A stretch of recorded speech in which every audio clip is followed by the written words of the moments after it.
1st, April Fools, and we're going to be talking hockey lines yet again. We got 9 games on the slate for tonight, but first I'm just going to get into some quick news and notes around the NHL.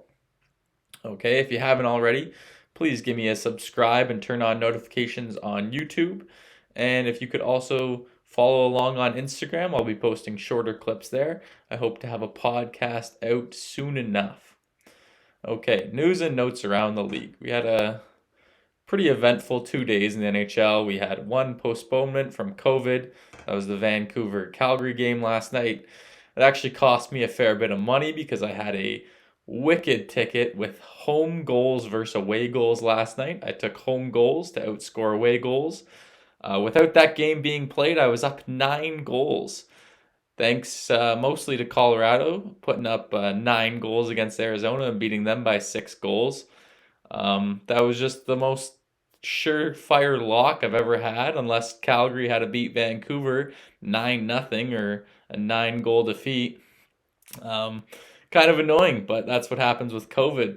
Other news around the league is Thatcher Demko was signed to a 5-year, $5 million deal a year. I think that's a pretty fair deal for the guy. He's been playing really well for them this year, and Braden Holtby is not the guy.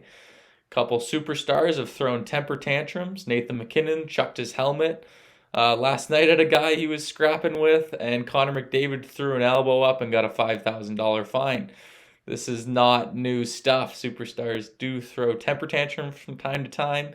They get the brutal treatment throughout the games, just getting hit, slashed, everything. So I don't know if you're gonna.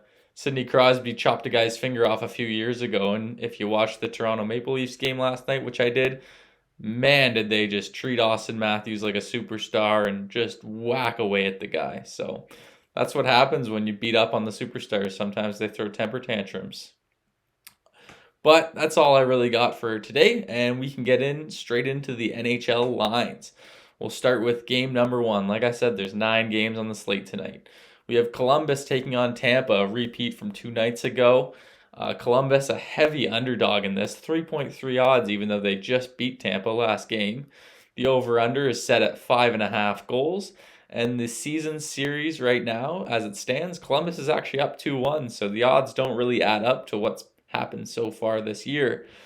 Columbus 4-6 their last 10, Tampa 6-4. Doesn't really tell you the story though, because Andre Vasilevsky was not in net the other night.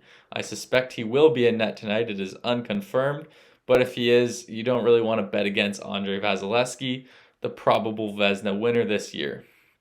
The play for over-under, I took the over on Tuesday night. Didn't really work out for me.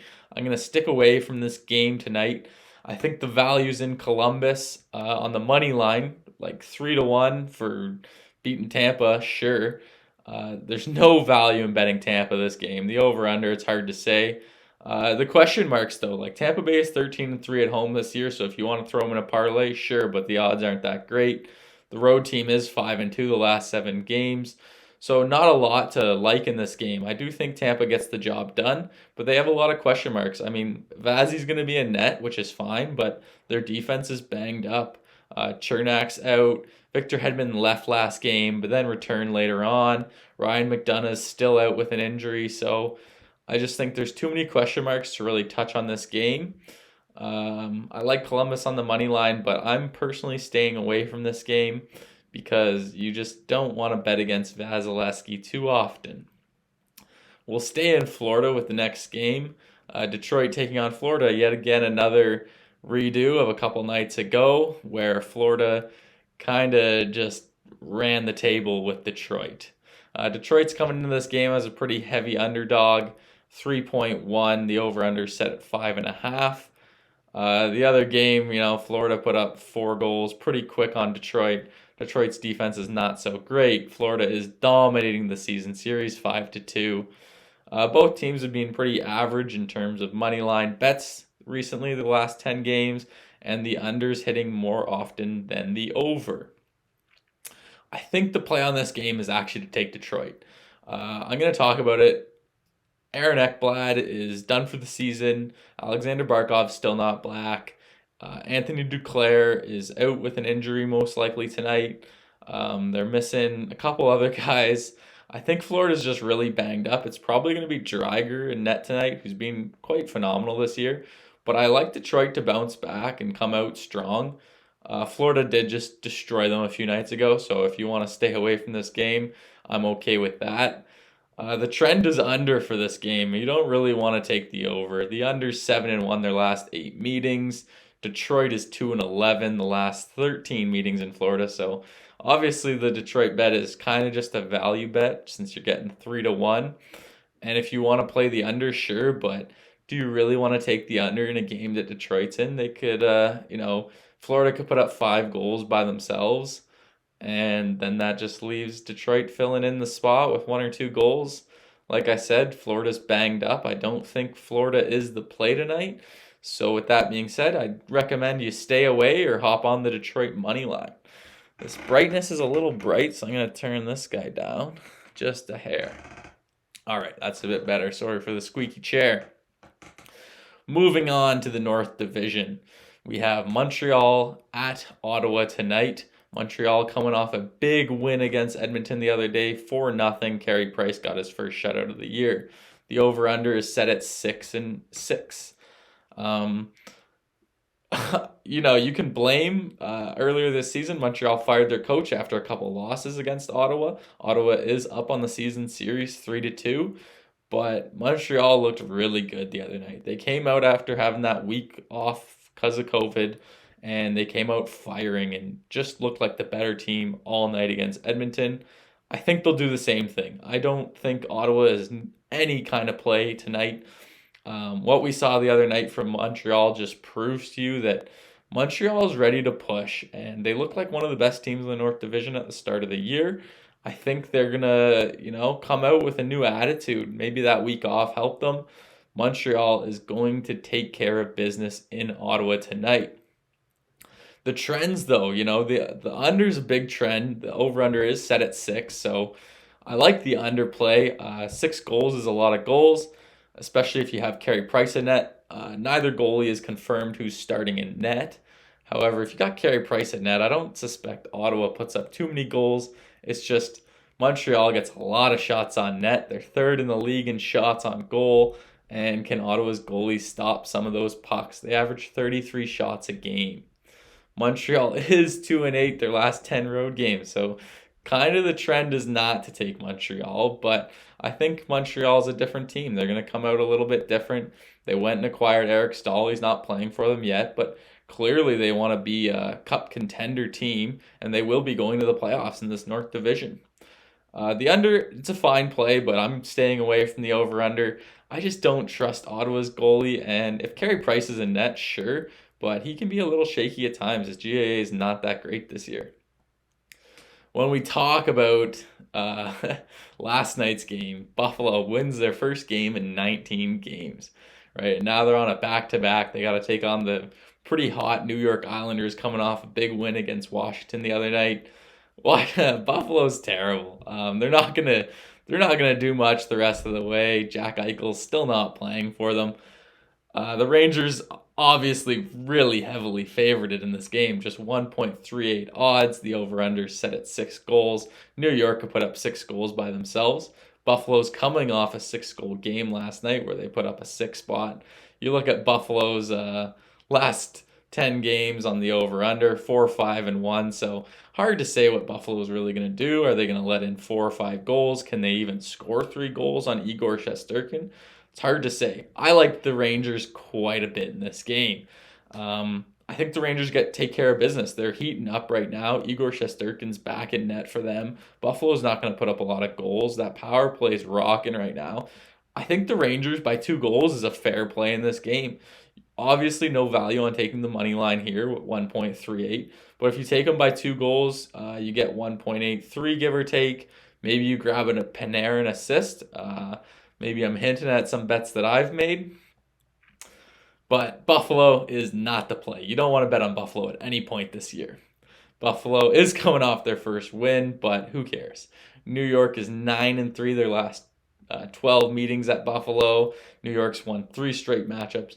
everything points to New York taking care of business. I don't think Buffalo wins 2 games in a row. It's very unlikely. So New York Rangers is the play tonight. Anyone with Buffalo on their ticket is an idiot. Okay, I'll just say it right there. If you want to take a team at over 3-1 odds, take Detroit or take Columbus. Do not take Buffalo. Okay, TD Garden, Boston Bruins. Boston Bruins have been bad lately. They can't score a bunch of goals. They did win their last game against New Jersey. It was like a 5-4 game, 9-goal game. I think Dan Vladar is the starter tonight. I assume Casey DeSmith will be the starter for Pittsburgh. Boston is winning the season series 3-1, but they're not a particularly hot team right now. They are 5-5, where Pittsburgh is heating up 7-3. Pittsburgh's getting a lot of depth scoring right now. Malkin's out, and you have guys like Zach Aston Reese and Teddy Bluger who are just really stepping up. And Boston's not a very depthful team, so maybe the depth scoring for Pittsburgh takes care of business. But these are some good defensive teams. I like the under in this game personally, probably going to stay away, but I don't think too many goals get scored in this game. My actual prediction is that this game goes to overtime. 2-2 or 3-3 would be my pick, but who knows, right? Pittsburgh is on a 4-game win streak. The under is just trending for Boston right now. If you saw the stat on the last screen, I think Boston is 1-9 their last 10 games with the over-under. So the under's hitting 9 of the last 10 games, right? Under is 11-2-1 Boston's last 14 games. However, you look at what Pittsburgh's done at Madison Square, and it's not great. They're 2-14 their last 16 meetings at Boston. That stat kind of just tells me to stay away. This game's really tough to bet. Boston's a favorite. I think this is strictly just because they're the home team. It's not necessarily based on how well they're playing, because Pittsburgh's been playing better. But all that scoring is coming from their depth. I mean, they're still getting it done on the PK. Sidney Crosby's been phenomenal this year. But this game's a really tough pick. I think it's pick 'em. 50-50 game. Whoever you throw on your ticket, I'm not going to complain about. You can probably find a reason to bet on either team. But the under is probably the best play in that game. Another 50-50 toss-em-up game is the hot Washington Capitals coming off a loss versus the New York Islanders. The over-under is 5.5 goals. Season series is 3-0, and all 3 of those games have been played at the Islanders arena. So I don't know when these home games are coming for Washington, but they haven't came yet because it's still at New York Islanders.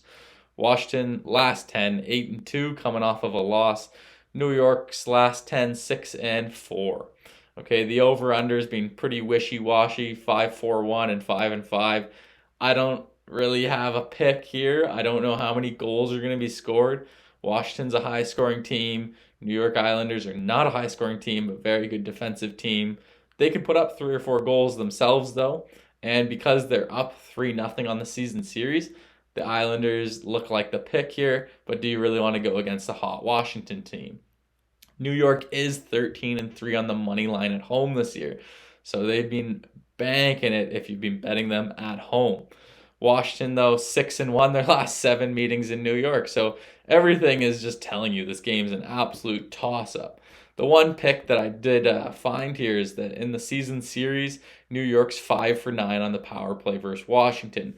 So if you want to grab a Matt Barzal power play point or a Ryan Pulock power play point, you're getting over 4-1, over 5-1. I do like that pick because I don't really have a play on the money line. I'm not taking the over-under.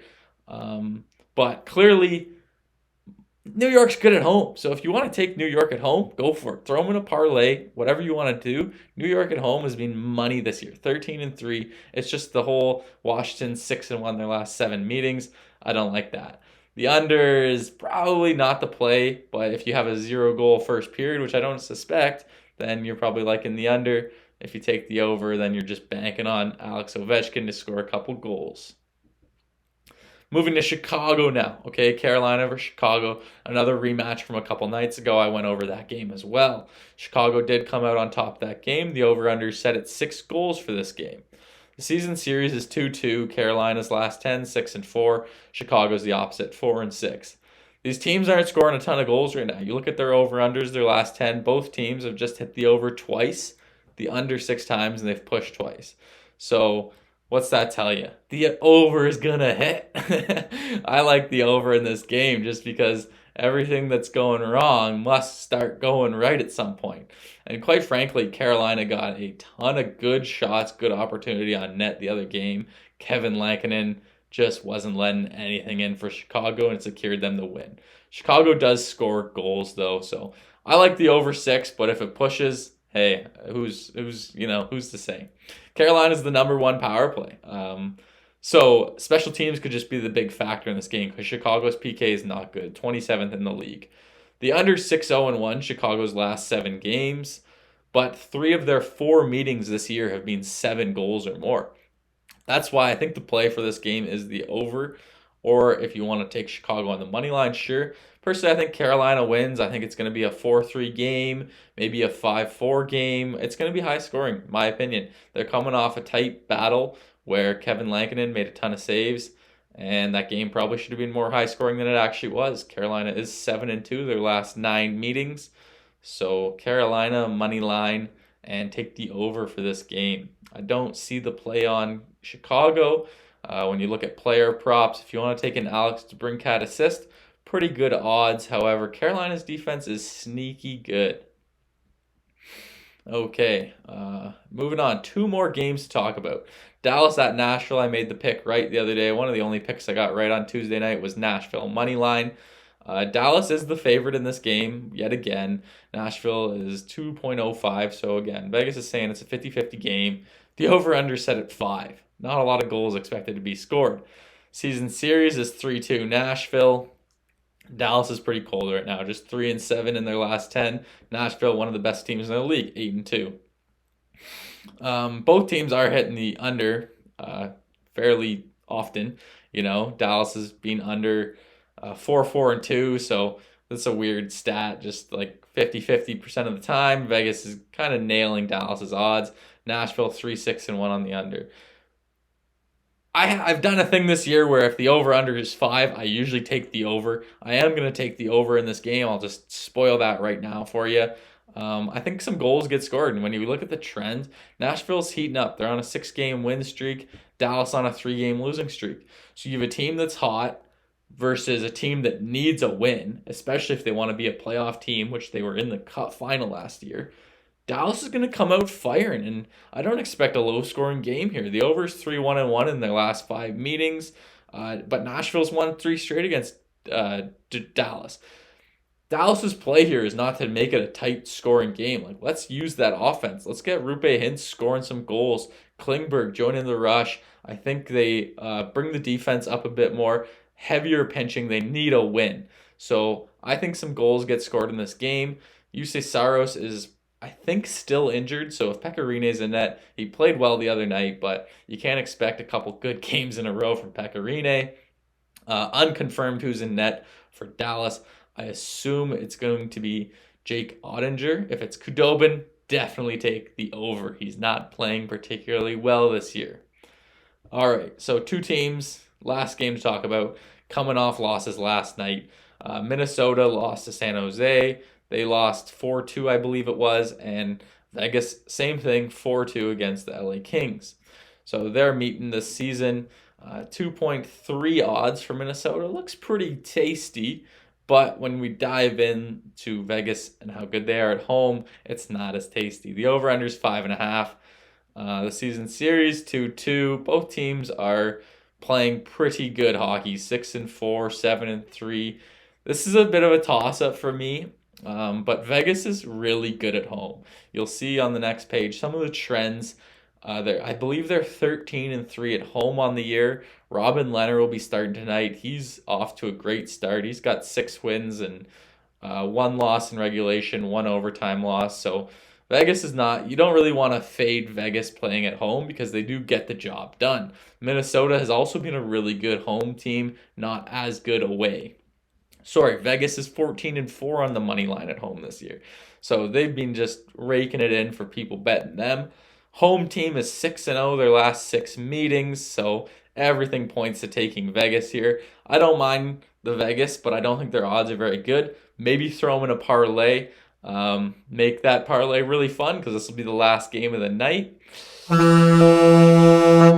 The over is 11-0 in Minnesota's last 11 road games. So take Vegas, take over. I expect a good game here. I think 5-3 is pretty fair. Maybe 3-3, it goes to overtime. 4-3 makes sense to me. Over looks like a good play, especially both teams coming off back-to-back losses. I like this game a lot. Take the over, take Vegas. Boom.